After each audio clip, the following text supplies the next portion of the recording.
Welcome to ఉదయం news. Palnadu జిల్లా నరసరావుపేటలో రవాణా అధికారుల బస్సులపై తనిఖీలు. పట్టణంలో స్కూల్ బస్సులపై తనిఖీ నిర్వహించిన మోటార్ వెహికల్ ఇన్స్పెక్టర్ మనీషా భద్రత నిబంధనలు పాటించని స్కూల్ కాలేజీ బస్సులపై 13 కేసులు నమోదు చేశారు. సామర్థ్యాన్ని మించి విద్యార్థులను బస్సులో తరలిస్తున్నారన్న ఫిర్యాదులతో అధికారులు దాడులు నిర్వహించారు.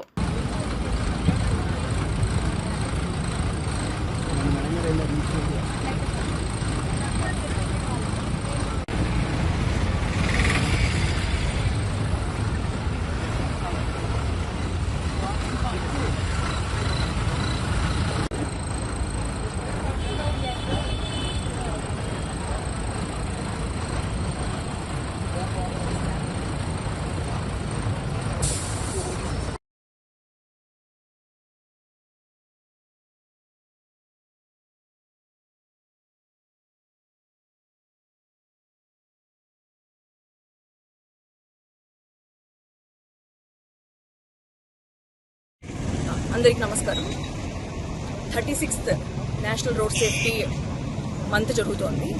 దానిలో భాగంగా ఈఏపీస్ చెక్ చేయడం జరుగుతుంది. వాటి ఫిట్నెస్, ఇన్సూరెన్స్లు, ముఖ్యంగా ఓవర్లోడ్ ప్యాసింజర్స్, పిల్లల్ని ఎక్కువ లోడ్ ఉన్న సీటింగ్ కెపాసిటీ కంటే మించి నడుపుతున్న వాళ్ళకి కేసులు రాయడం జరుగుతుంది.